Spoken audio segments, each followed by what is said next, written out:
ETV YouTube channels లో మీ వ్యాపార ప్రకటనల కోసం ఈ నంబర్కి కాల్ చేయండి.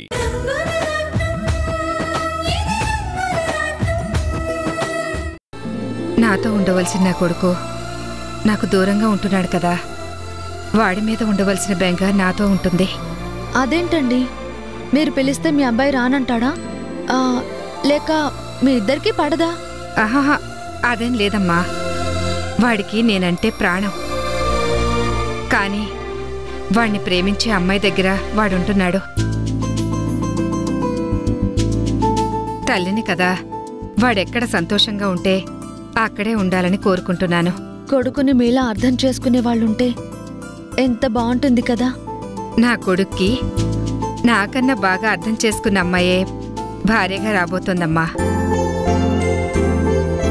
అది నాకు చాలా నచ్చింది, బావుంది. నువ్వింటికే కదా వెళ్తుంది, కారెక్కు, నేను దింపుతాను. పర్వాలేదండి, నాకిది అలవాటే.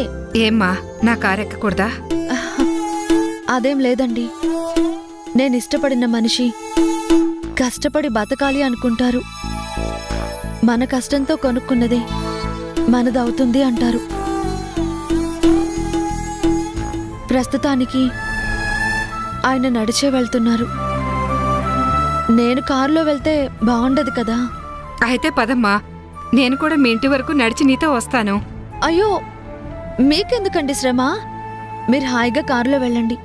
పిల్లలు నడుస్తూ ఉంటే తల్లి కారు ఎక్కలేదు కదమ్మా. అంటే నీకు నా పిల్లల వయసు ఉంది కదా, అందుకే అలా అన్నాను, అంతేనమ్మా. ఆ సంచిటివ్వు. వద్దండి. ఏ? నన్ను మీ పిల్లలతో సమానం అనుకున్నప్పుడు నేను మీ పెద్దరికానికి గౌరవం ఇవ్వాలి కదా. బాగా ఎండగా ఉంది, అక్కడ కూల్ డ్రింక్ తాగుదామా? చెప్పాను కదండి, ఆయన తన కష్టార్జితంతో బతుకుతున్నారు. ఓహో, ఈ డబ్బులు నేనిస్తానని వద్దంటున్నావా? బావుందమ్మా. వాడే అనుకున్నాను, వాడికి తగ్గ భార్యవే నువ్వు.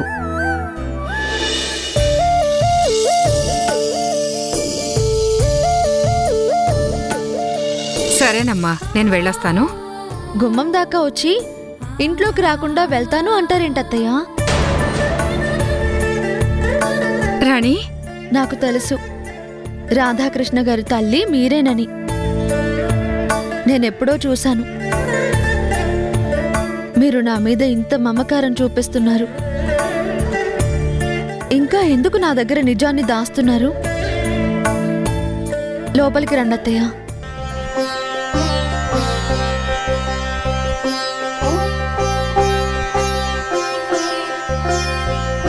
రండత్తయ్య, రండత్తయ్య, కూర్చోండి.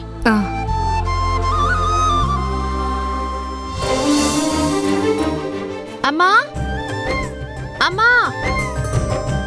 ఏంటమ్మా? అమ్మా, రాధాకృష్ణ గారిని పిలువు. అలాగేనమ్మా.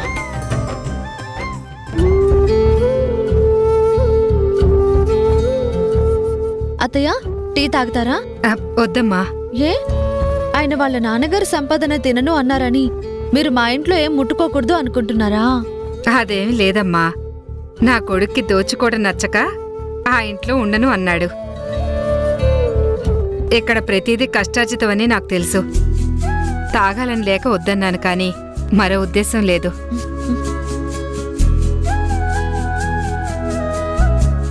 మీరా ఆంటీ, బాగున్నారా?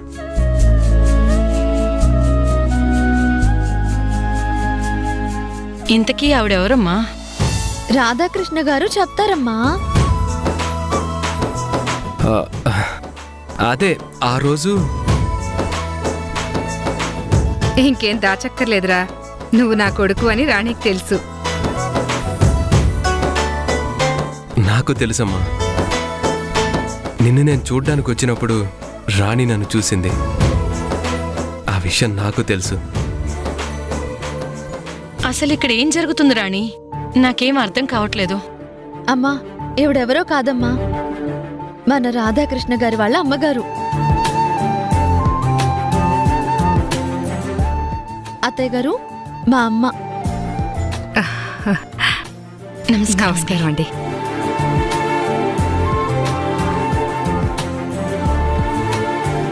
ఆణిముత్యం లాంటి కూతుర్ని కన్నావమ్మా. ఇలాంటి తల్లిని కడుపున మొయ్యాలి అంటే ఎన్నో జన్మల పుణ్యం ఉండాలమ్మా. ఆ అదృష్టం నాకు లేదు.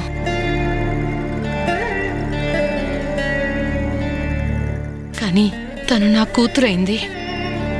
నేను తనకి అమ్మనయ్యాను. కడుపున మోస్తేనే తల్లి కాదండి, కళ్ళల్లో పెట్టుకుని పెంచినా తల్లే అవుతుంది.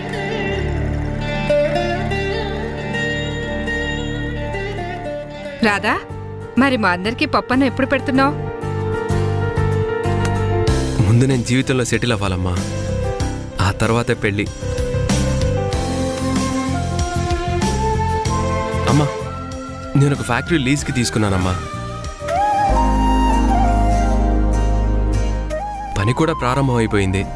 నేనే వచ్చి ఈ విషయం చెప్దాం అనుకున్నాను, ఇంతలో నువ్వే వచ్చేసావు. పోనీలేరా, నీ కాళ్ల మీద నువ్వు నిలబడతానని చెప్పొచ్చావు. అందులో మొదటి అడుగు పడింది. ఇక తొందరలోనే రాణి చేయి పట్టుకుని 7 అడుగులు నడువు. జీవితంలో రాణి నీకు తోడుంటే నీ జీవితం అంతా ఆనందమేరా. తప్పకుండా అమ్మా, తన చేతిని వదిలే ప్రసక్తే లేదు. మమ్మల్ని ఆశీర్వదించమ్మా. శీఘ్రమేవ కళ్యాణ ప్రాప్తిరస్తు. నిండు నూరేళ్లు హాయిగా ఆనందంగా ఉండండి. లేమ్మా, లేరా.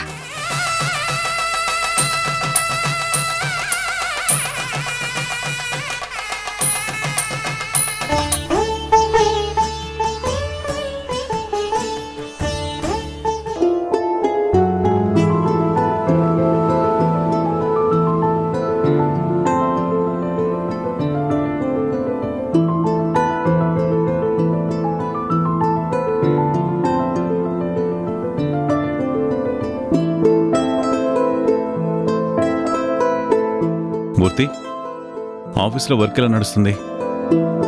ప్రాబ్లం ఉంటే చెప్పు, నేను మళ్ళీ రేపటి నుంచి ఆఫీస్కి వచ్చేస్తాను. ఏంటి, ఆఫీస్కి వెళ్తారా? డాక్టర్ మిమ్మల్ని కనీసం 2 నెలలు రెస్ట్ తీసుకోమన్నారు. ఆ విషయం మర్చిపోయారా? డాక్టర్స్ అలాగే చెప్తారు పూర్ణ. అన్ని రోజులు నేను ఇంట్లోనే కూర్చుంటే ఆఫీస్లో ఎంత ప్రాబ్లం అవుతుందో తెలుసా? కావాలంటే మూర్తిని అడుగు, చెప్తాడు. సార్, మీరు ఏమీ అనుకోనంటే నేను మాట చెప్తాను. ఏంటది? అసలు మీరు ఆఫీస్లో లేరు అనే లోటే ఎవరికీ తెలియట్లేదు. మీరుంటే వర్క్ ఎలా ఉంటుందో వంశీ సార్ అలాగే చేస్తున్నారు. అవునా? అవును మేడం. ఇలా సంతకాలప్పుడు తప్ప సార్ ఆఫీస్లో లేరు అన్న విషయం ఎవ్వరికీ తెలియటం లేదు. వంశీ సార్ అన్ని విషయాలు దగ్గరుండి చూసుకుంటున్నారు. ఒక్క ఫైల్ కూడా పెండింగ్లో లేదు. Good morning sir. Oh, very good morning. కూర్చో. ఎలా ఉన్నారు సార్? నాకే బాగానే ఉన్నాను. ఇప్పుడే మన మూర్తి నీ గురించి చెప్తుంటే వింటున్నాను. ఏంటి మూర్తి గారు, నా మీద సార్కి కంప్లైంట్ ఇస్తున్నారా? అయ్యో, అదేంటి సార్ అలా అన్నారు? కంగారు పడకండి, జస్ట్ జోక్ చేశాను అంతే. సార్, ఇక నేను బయలుదేరుతాను. ఓకే మూర్తి. Okay sir.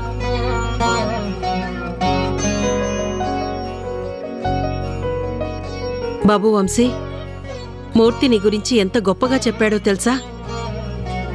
ఆ మాటలు వింటుంటే మా ఇద్దరికి చాలా సంతోషం వేసింది బాబు. అసలు నేనేం చేశానని? అలా అనటం నీ మంచితనం. సడన్గా నాకు హార్ట్ స్ట్రోక్ రావడం, నేను ఇలా ఇంటికే పరిమితం అయిపోవడంతో ఆఫీస్ వర్క్ ఎలా అని అందరూ భయపడ్డాం. కానీ ఎక్కడా ఎలాంటి ఇబ్బంది లేకుండా, ఒక్క వర్క్ కూడా పెండింగ్ లేకుండా మొత్తం నువ్వు చూసుకుంటున్నావంటే నాకు చాలా ఆనందంగా ఉంది. మూర్తి కూడా అదే మాట అన్నాడు. వంశీ గారి వల్ల మీరు ఆఫీసులో లేరు అన్న విషయమే ఎవ్వరికీ తెలియడం లేదని. ఆ మాట వినగానే మాకు చాలా ఆనందం అనిపించింది బాబు.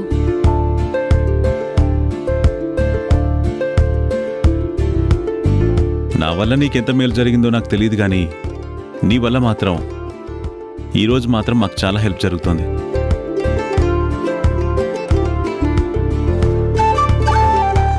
అందుకే వెంటనే మీ తాతయ్యకి నేను ఫోన్ చేసి థ్యాంక్స్ చెప్పాలి, నీలాంటి మంచి మనవణ్ణి నా దగ్గరికి పంపించినందుకు.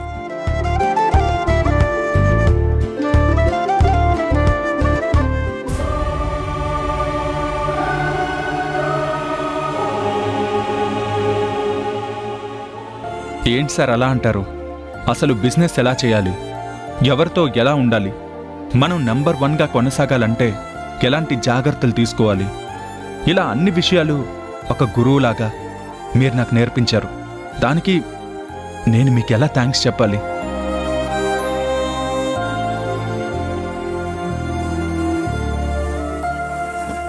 అంతేకాకుండా నేను మీ మనవరాల్ని ప్రేమించకుండా ఒక సాధారణమైన అమ్మాయిని ప్రేమిస్తున్నాను అని తెలిసినా మీరు నా వైపే నిలబడ్డారు, నా ప్రేమనే సపోర్ట్ చేశారు.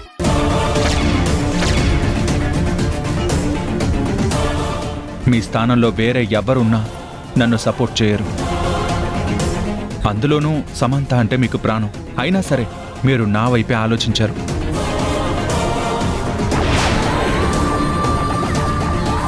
అది మీ గొప్పతనం. మీ మనవరాలు కాబట్టి మీ అంత గొప్పగానే సమంత కూడా ఆలోచించింది. ఇప్పుడు ఆ విషయాలు ఎందుకు వంశీ, వదిలేసే. అదేంటండి అలా అంటారు? వంశీ చెప్పిన దాంట్లో అబద్ధం లేదు కదా. చూడు వంశీ, నిజానికి నువ్వు మా వర్షని ప్రేమించడమే మంచిదయ్యింది. పూర్ణ,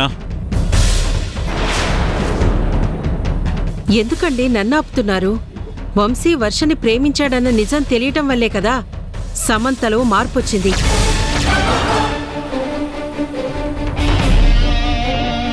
లేదంటే చిన్నతనం నుంచి దీని అల్లరి మొండితనం చూసిందాన్ని ఇది ఎలా తయారవుతుందా అని ఎంతగానో భయపడ్డాను. కాని ఇదిలా మంచిగా మారుతుందని కల్లో కూడా అనుకోలేదు. నా మనవరాలు మారటానికి కారణం నువ్వు వర్ష. నువ్వు చెప్పింది నిజమే నాని. నేనిలా మారడానికి కారణం ఆ వర్షాయే. అది నా వంశీని కోరుకుంటుందా? దాని అంతు చూడకుండా ఎలా ఊరుకుంటాను? అన్ని విషయాలు అందరికి తెలిసినవే కదా, మళ్ళీ ఎందుకు మాట్లాడుకోవడం, వదిలేసేయండి. ఎందుకు తాతి అనవసరంగా కంగారు పడుతున్నావు? అయినా నువ్వు, నాని, వంశీ అందరూ కోరుకున్నది ఒక్కటే కదా, నేను మారాలి అని. మారాను. మీరెవ్వరూ ఊహించలేనంతగా మారాను. ఇంకా ఎందుకు భయపడుతున్నావు? మనం ఊహించనివి జరిగినప్పుడు అలాగే ఉంటుంది. నీ మాట నిజమే పూర్ణ. సమంత మంచిగా మారిందని మీరంతా నమ్ముతున్నారు, కానీ శామ్ నిజస్వరూపం ఏంటో నాకు మాత్రమే తెలుసు. అది మీతో నేను చెప్పలేను.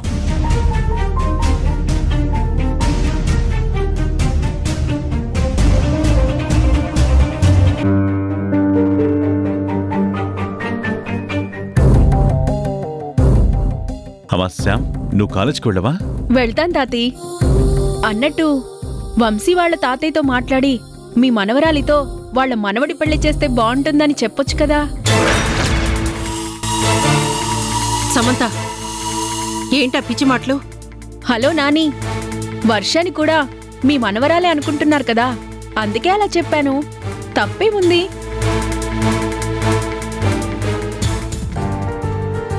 మా అమ్మే ఎంత మంచి మాట చెప్పావమ్మా. ఏమండి, మీరు చెబితే గోవిందరావు అన్నయ్య కూడా కాదు అనరు. వర్ష కూడా మన మనవరాల్లాంటిదే కదా. మీరే మాట్లాడి వాళ్ల ప్రేమని పెళ్లిపీటల దాకా ఎక్కించండి. చాలా థ్యాంక్స్ సమంత.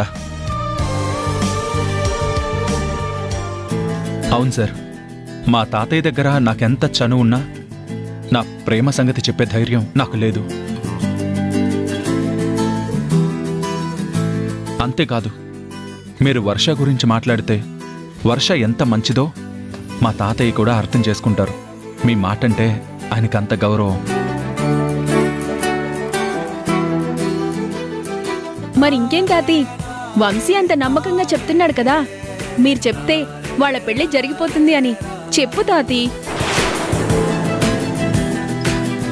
అప్పుడు వంశీ వర్షలు చిలకా గోరింకల్లా కలిసే ఉంటారు. ఎవరితో ఎప్పుడు ఏం మాట్లాడాలో ఎలా మాట్లాడాలో నేను చూసుకుంటాను.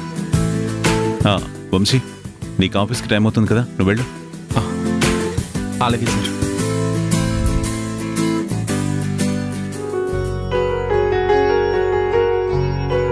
శామ్, కాలేజ్కి టైం అవుతుంది కదా, వెళ్ళు.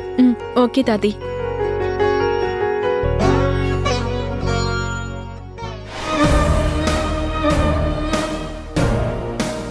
ఏంటండి, ఎందుకు అనవసరంగా కంగారు పడుతున్నారు? కంగారేం లేదు పూర్ణ, నాకు తెలీదా నేను ఎప్పుడు ఎలా మాట్లాడాలో, అందుకే అలా అన్నాను అంతే. అంతేనా?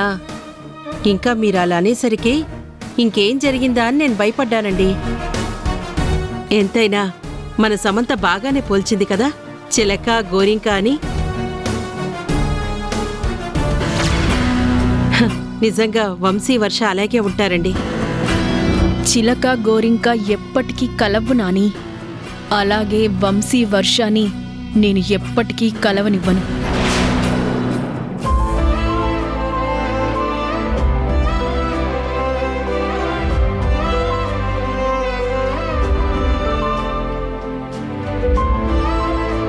తాతయ్య, టీ తీసుకోండి. అక్క, నువ్వు కూడా.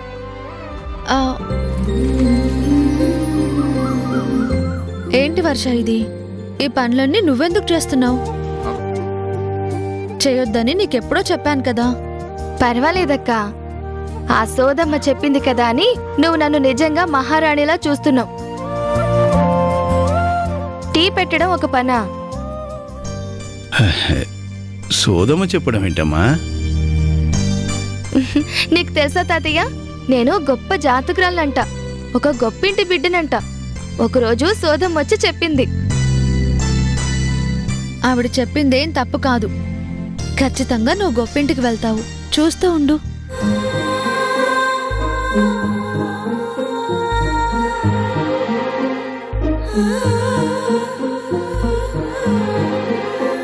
అమ్మా రాణి, మీ చెల్లెలకి వర్షాన్ని పేరెందుకు పెట్టారు? ఏమో తాతయ్య, నాకు తెలీదు. అవునా, ఇది చాలా మంచి పేరమ్మా. ఈ పేరు పెట్టడం వెనుక ఏదో కారణం ఉండే ఉంటుంది. అది నీకేమన్నా తెలిసేమని అడిగాను. అసలు నా పేరులో ఏమంత గొప్పతనం ఉంది తాతయ్య? మీలాగే శంకర్ సార్ కూడా నా పేరుని తలుచుకుని చాలా మురిసిపోతారు.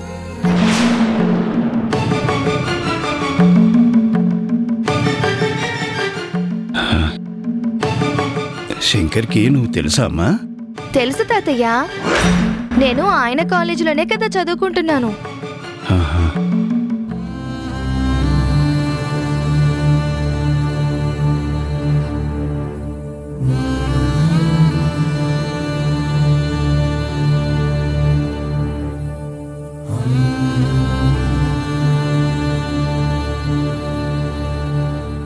ఏం తాతయ్య, మీకు తెలుసా ఆయన? సిటీలో బాగా పేరున్న మనిషి కదమ్మా. బాగా డబ్బున్న మనిషి గురించి తెలియకుండా ఎలా ఉంటుందమ్మా? అన్నింటికన్నా చాలా మంచి మనిషి తాతయ్య. అంత డబ్బు పేరు ఉన్నా సరే ఆయనకి గర్వం ఎక్కడా లేదు. వాళ్ళ ఇంటి ముందు నిలబడడానికి కూడా మేము సరిపోము. అలాంటి మమ్మల్ని వాళ్ళ సొంత మనుషుల్లా అభిమానిస్తారు. తాతయ్య, నీకు సంగతి తెలుసా? మా అక్క చేతి ఉప్మా పెసరట్టంటే సార్కి ఎంత ఇష్టమో. అవునమ్మా, శంకర్ గారికి ఉప్మా పెసరట్టంటే చాలా ఇష్టం.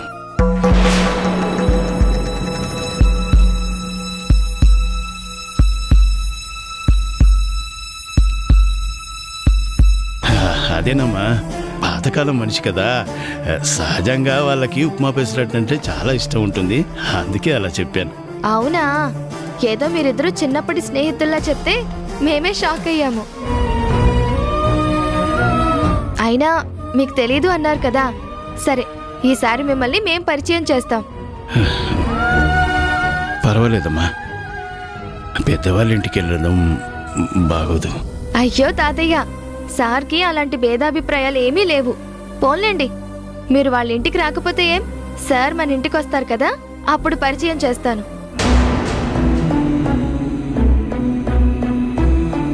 ఏంటమ్మా, శంకర్ గారు ఇక్కడికి వస్తారా? ఏం తాతయ్య? ఏం లేదమ్మా. ఎప్పుడు వస్తారు? ఎప్పుడొస్తారో తెలీదు తాతయ్య, కానీ అప్పుడప్పుడు వస్తూ ఉంటారు. ఇప్పటికీ చాలాసార్లు వచ్చారు.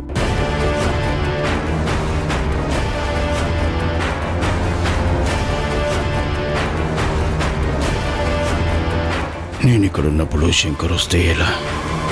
నేను శంకర్కి ఎదురుపడకూడదు. ఏం చెయ్యాలి?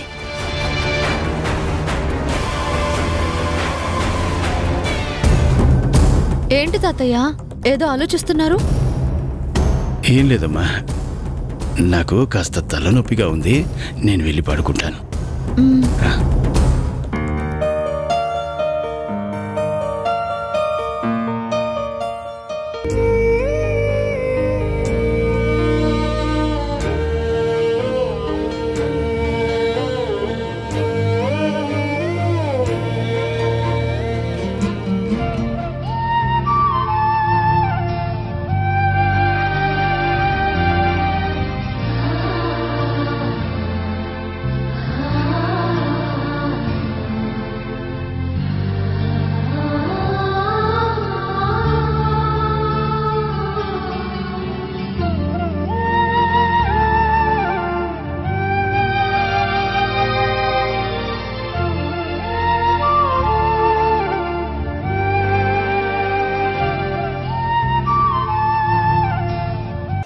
వంశీ, సమంత ఇలా పక్క పక్కనే ఉంటే ఎంత బాగుందో.